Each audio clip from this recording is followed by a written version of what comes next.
co-founder of DLA Ignite. With me today is Lee Chambers, and I've got Lee back, and we're talking today about his book, Momentum: 13 Ways to Unlock Your Potential, by Lee, published by Kogan Page. Lee, thank you so much for coming back on. I know you're a busy person, changing the world.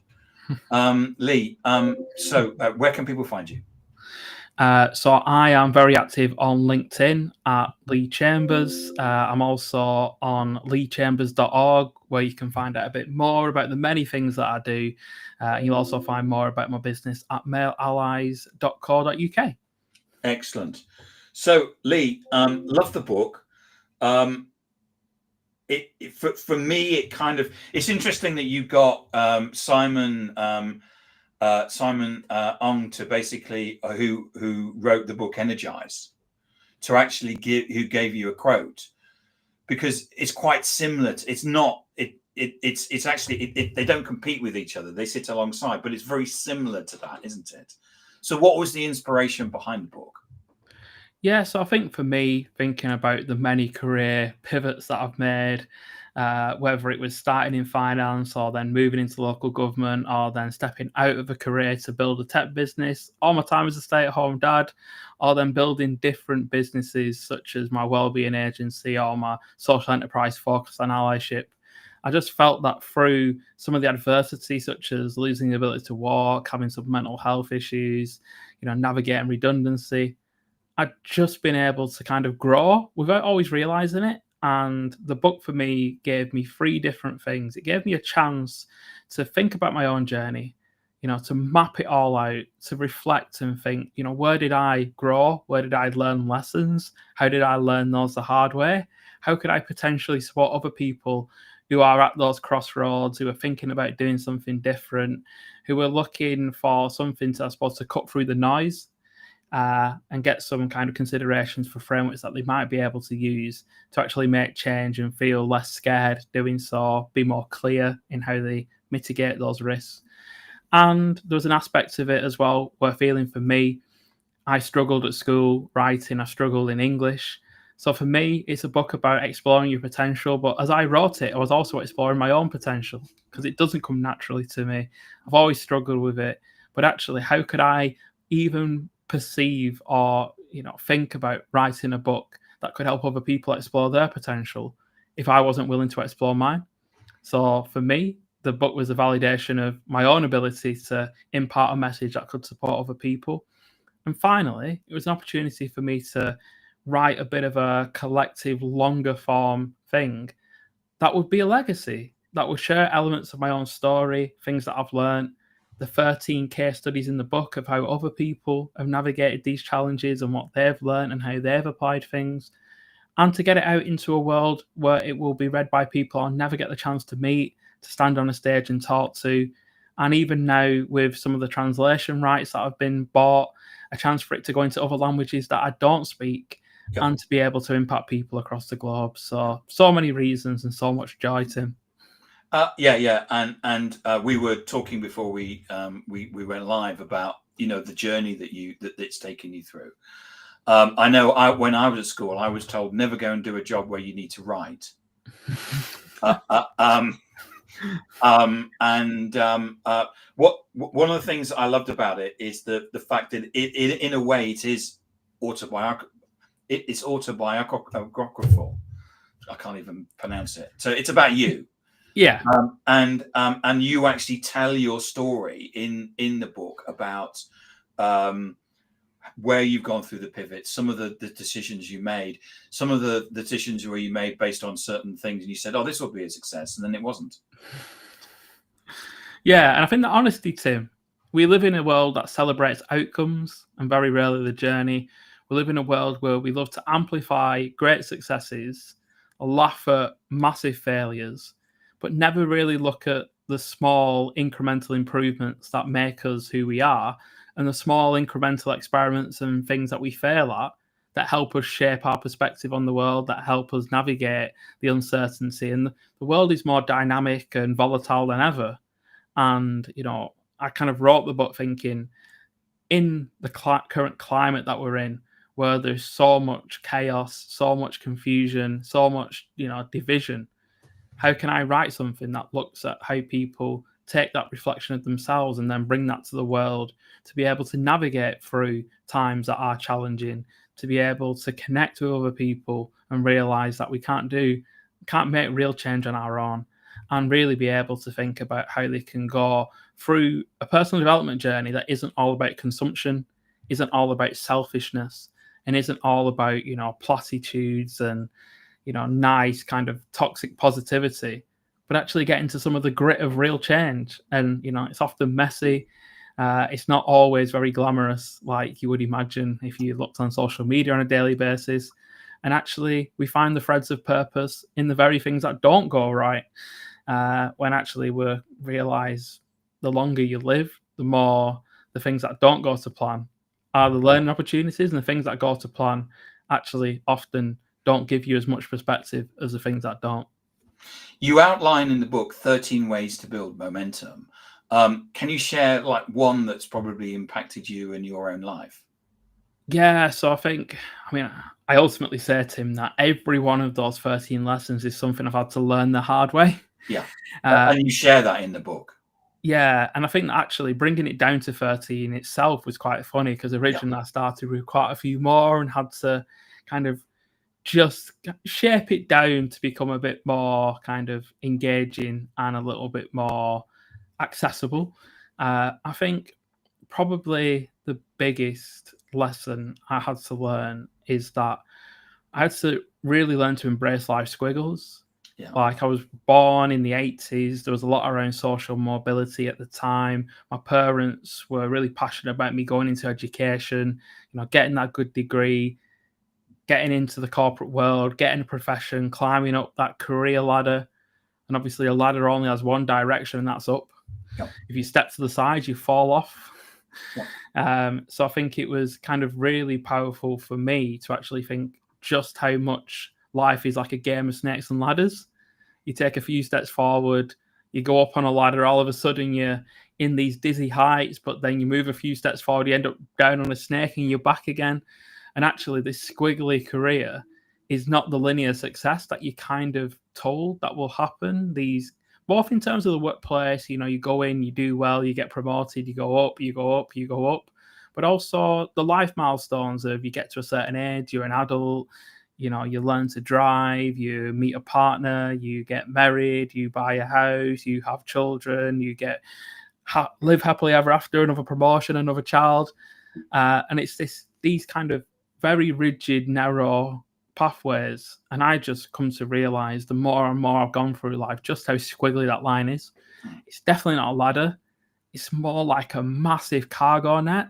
There's lots of other people in that cargo net. When they jump on, it wobbles around. You lose your grip sometimes. Your feet go through the net. You have to pull them back out again. And actually, life is full of squiggles. And we're almost in this kind of rigid binary society, scared of the squiggles, feel like it's not going to plan, feel like it's not the direction we want to travel in. But actually, there's so much beauty in just weaving your way around that net, finding where you land, and realizing that actually you gradually learn to climb and ascend, not through just climbing up, but actually falling off, getting back on again, navigating with other people, and just realizing there's so much more than just this binary straight line of success that doesn't actually exist. Yeah, I think that quite often what happens is that we're too worried about what other people are thinking rather than living our lives, aren't we? Just to say that Joanne T makes a comment saying, "Love this. Celebrate success throughout the journey rather than solely focusing on the final outcome." And that's so right, Joanne. I know when I did leadership training, one of the things that they said was always celebrate success, and that can be something very small to something very big. Yeah, and I'm to be honest, Tim, I'm quite a relentless type of individual. So I've had to really practice kind of celebrating those small wins, because I'm that kind of person who's like, what's next? What else can I change? What else can I make a difference to? And I've had to actively work on just taking a moment to just say, yeah, that little success might not be the biggest learning, but it is just a little kick in the right direction to say, keep going. And just a little kind of indicator that change is happening, and that there are those moments. And I think we live in a world where sometimes it can be a little bit the other way, where people are in a constant cycle of celebrating success and chasing PR and getting to a point where they're almost engineering an appearance of being successful to mask the fact that actually they feel a void within that. Yeah. And I do think within the book we cover that a little bit around, there's a real balance between making sure you have those little moments on the journey where you reflect and realize that you are achieving things, but also not to fall into the trap of trying to engineer it looking like you're achieving things. Actually go out and do the work and then talk about it, because that's how we learn and we actually have a story to share.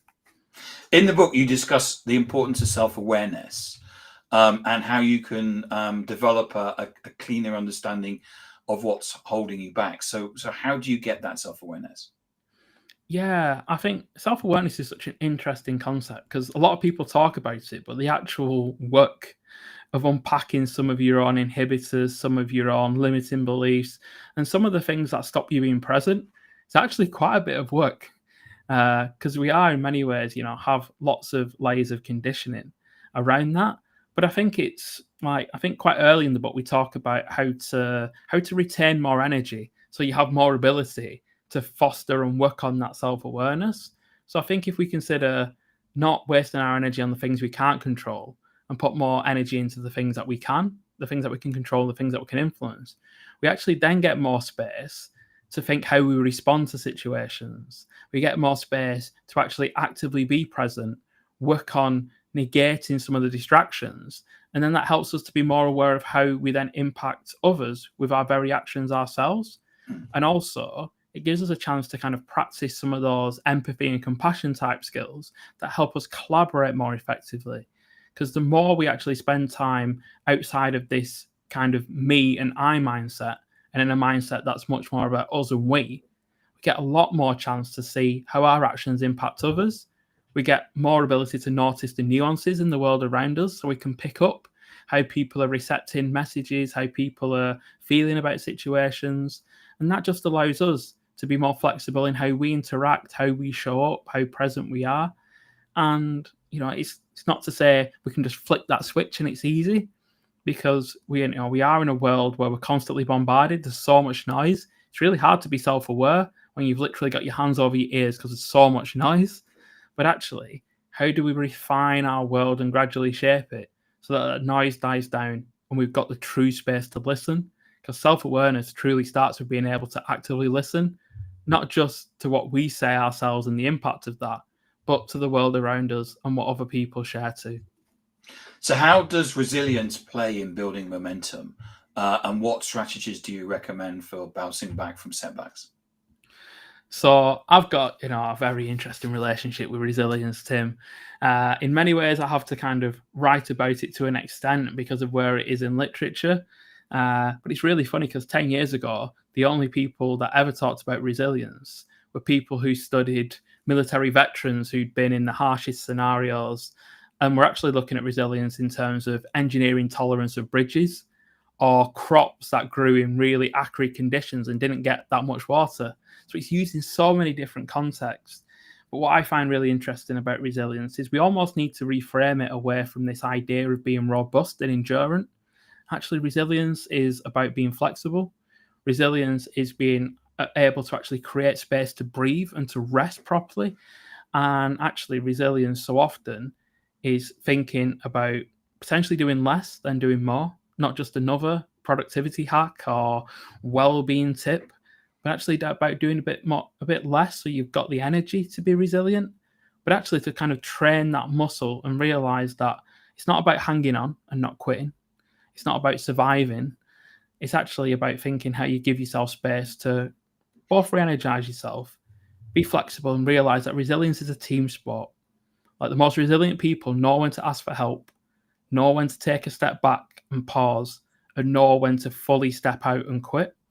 And, again, in the book, we go through some questioning about how we can actually identify that, because it's not about just quitting when things get hard, but there is a time when the effort that we're putting in doesn't match the output that we're going to get out in the future. And resilient people know when to step out. They know when to ask for help. They know when to really push on and compound, and they are patient and actually see that small actions build up over time, and they practice that muscle. So yeah, resilience is so often about the pause, about the rest, about the teamwork, even though sometimes it's sold as this one person, endurant, robust machine that just keeps stoically marching on through the winds and the storm. We're human, and actually, resilience is so often about the flex and about a collective effort. And what role does mindset play in terms of? We talk a lot about fixed mindset and growth mindset. What do you see in terms of mindset and talk about in the book? Yeah, so I think again, mindset's a really interesting one where sometimes people say, "Oh, it's just about mindset, just about your mindset." And the truth is, we live in an environment that we interact with. We live surrounded by other people, by influences, by systems that shape and change how we interact, who we are. I'm really passionate about us as humans being really kind of neuroplastic and flexible. We have the ability to learn.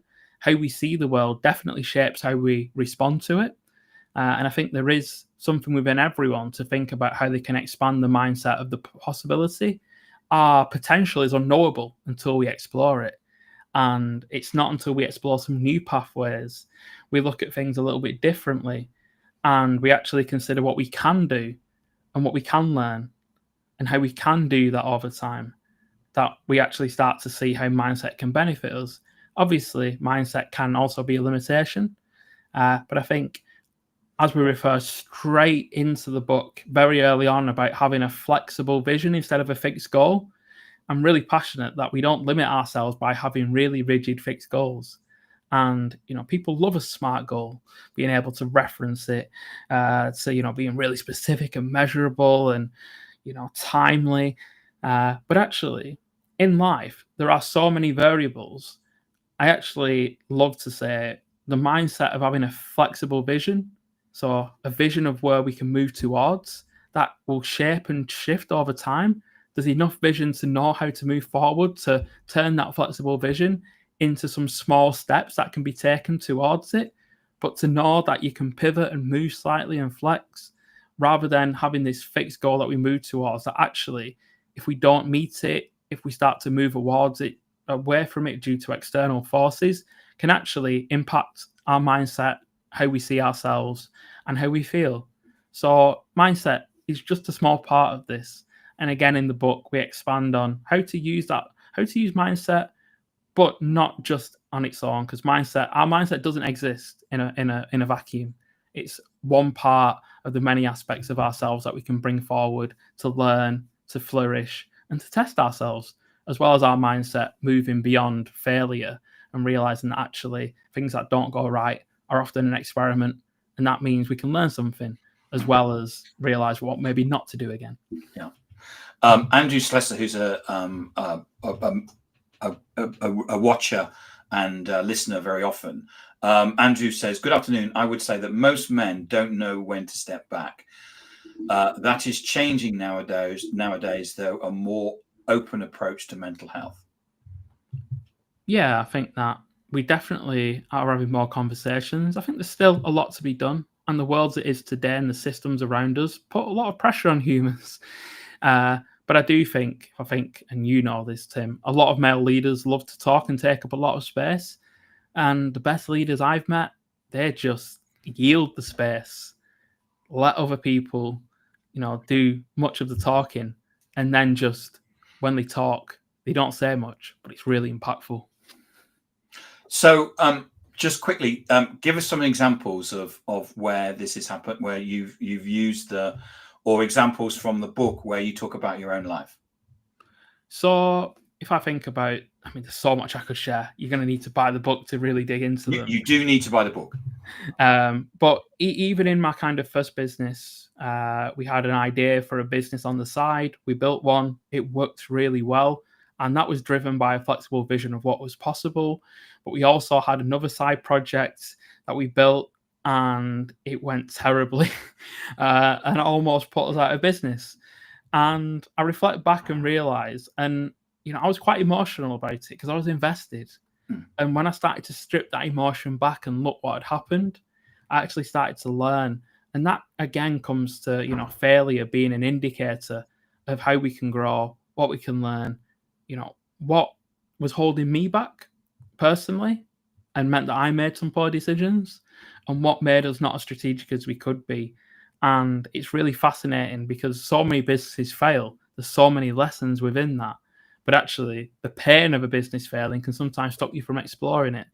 That's just one thing, as well as me having to learn to walk again. I learned one of the lessons through that, and me being a stay-at-home dad for a period after stepping out of leadership of the business that I'd built. And I can underpin 5 of the lessons and things that I learned. It's easier to look after and lead 100 adults than it is to look after and try and lead 2 toddlers. That was a very effective leadership and development training course. I'll say that. Lee, thank you so much for coming on and talking about your book, Momentum, 13 Ways to Unlock Potential, published through Kogan Page. And if we wanted to buy a copy, we could get one on Oxfam, on Amazon. So Amazon, Waterstones, WH Smith, and Kogan Page website themselves. Okay. And where can we find more information about you, Lee? So again, I'm very active on LinkedIn. Find Lee Chambers, leechambers.org to find out a bit more about the numerous things I'm involved in. And my latest project, Male Allies UK, where we do work around male allyship, work with boys in schools, and make inclusion a bit different than it historically has been, making sure it includes everyone. And it's a skill, not an ideology. Yeah. Lee, thank you so much for coming on and talking about your book and your experiences. Love the work that you do.